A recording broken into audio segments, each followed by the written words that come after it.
Squidward is a depressed fast food worker who can't stand another day being surrounded by people that he hates. Disturbed, he quickly descends into madness and goes on a killing spree, which starts this sinister story. Hi folks, I'm R, your narrator, and welcome to Sinister Squidward. If you have any game or video suggestions, make sure to send them to me on my Twitter or subreddit. Keep in mind that this video will have spoilers, and with that in mind, let's begin.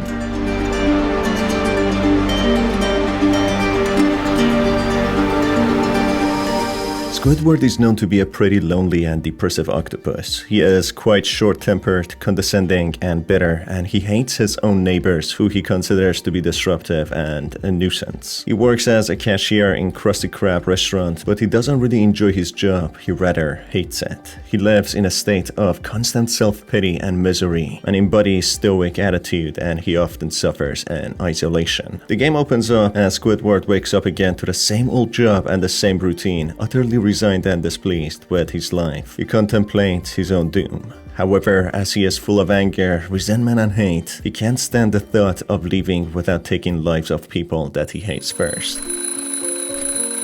My name is Squidward, and I hate my life. I wake up every day, go to work, and come back home. Nothing ever changes. I'm thinking of myself. But before I myself, I want to kill the people I hate.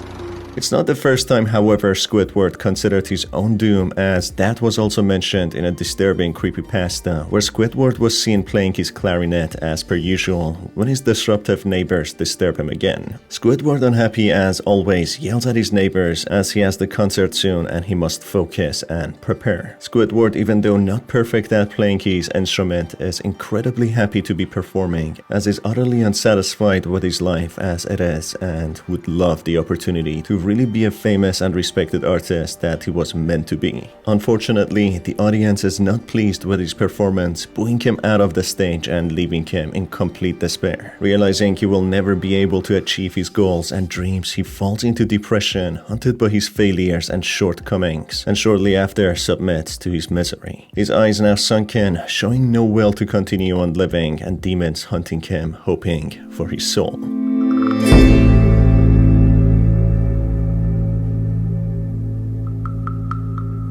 Squidward, now determined, goes to work as always, but this time with sinister intentions. As a person who could not make their dreams come true, he can't stand his current life, job, and people who surround him. He despises people who come to Krusty Krab to enjoy their meal, while he considers them fat and annoying. He has reached his limit, and now he is determined to end it all and kill them. He tests the water and proceeds throwing burgers at them first, while they fall down to the ground, screaming in a complete agony. Police is called up on the scene as Squidward quickly pulls out his gun, ready for the battle. After getting rid of the customers, he proceeds on a hunt for the people who he hates the most: SpongeBob SquarePants, Patrick Star, and Mr. Krabs. Armed with a rifle, he proceeds hunting for Mr. Krabs first, breaking into his office and finding him sleeping in his chest. Utterly surprised and slightly terrified seeing his worker with a gun, Mr. Krabs confronts Squidward to what he thinks he's doing. Squidward then, thirsty for revenge, claims he came to kill him and take all his money, something that Mr. Krabs treasures the most. Mr. Krabs, probably more terrified for losing his money than his own life, cries in despair when the vicious employee shoots him dead. Mr. Krab was known to be a greedy crab who only cared about his wealth and didn't care about the happiness of his employees or even his daughter. As he didn't have much competition, he was clearly successful at his business, for which many despised him for, including his miserable employee Squidward, who hasn't managed to be successful himself. Quickly after his successful murderous rampage, Squidward leaves Krusty Krab and manages to escape the police. There are many reports and articles following days after on a rampage that took place in the popular fast food restaurant. The articles talk about the past of Squidward tentacles, his family, and the way he grew up. The articles mentioned that he had loving parents and was brought up well, however was never known to be a friendly type. He was quick to jealousy and rivalry, especially towards one of his class bandmates, Squilliam,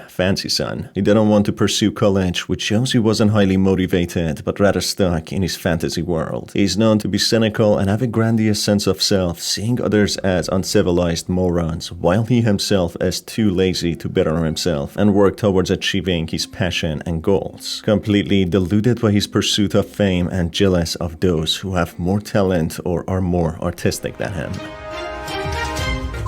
Breaking news, a mass shooting happened today at Krusty Krab's. The perpetrator, Squidward Tentacles, has somehow managed to escape law enforcement and has kidnapped his neighbors SpongeBob and Patrick. The Bikini Bottom police have reported that he is currently holding the two of them hostage and has threatened to kill them if they try to intervene. As Squidward manages to escape law enforcement, he kidnaps his neighbors SpongeBob and Patrick and keeps them captive, who he hates probably due to SpongeBob being better and more talented than him, not even trying, and Patrick being his great and incredibly supportive friend, while both of them don't care much for life and are truly happy. Sandy Cheeks, upon learning of what had happened to her dear friends SpongeBob and Patrick, decides to take matters into her own hands, hoping that she doesn't need to kill Squidward in order to save her friends. Cannot believe Squidward did something this bad. I should go find SpongeBob and Patrick and help them.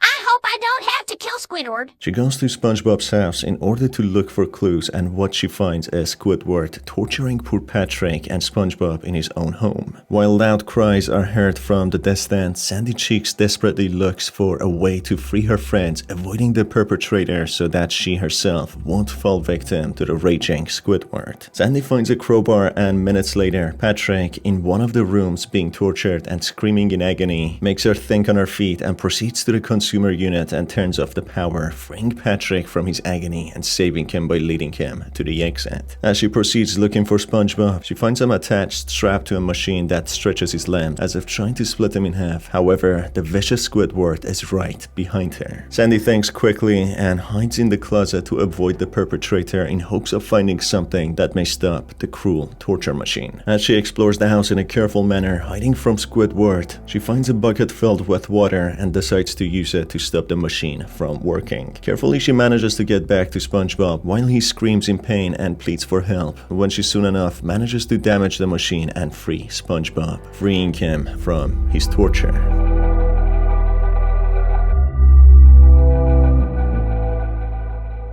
Unfortunately for both SpongeBob and Sandy, Squidward gets to them quickly and catches them red-handed. As that happens, the perpetrator loses it completely and proceeds to laugh manically, completely disappointed with the fact that SpongeBob managed to ruin his plans again. Sandy, you saved me. You're welcome. Look, Sandy, Squidward is here. SpongeBob, you ruined my plans again. This will be the last time. Squidward, overwhelmed, pulls out his clarinet in attempt to end it all, using the sharp end to end his reign of terror. Squidward's story is a representation of life without a purpose, where the protagonist loses himself while not trying to improve his life or better himself. The monotony of his everyday life eventually drives him to insanity and leaves him cynical and bitter. Utter disappointment at the fact that he wasn't able to achieve his goals and dreams leads to his complete breakdown, and his stoic attitude doesn't help him stay happy or gain new relationships, as he is often dealing with his struggles alone and rarely admits his shortcomings to others or himself. Maybe his cynical and hateful attitude towards others and looking at them in contempt is the result of him being so alone that he only sees the worst in people, never being able to actually connect with anyone. And that's about it for this video, folks. I truly hope that you enjoyed it. If you did, you can stay tuned for more by hitting on the subscribe button and the notification bell. It's been your host Star, and I will see you on the next one. Have a good day.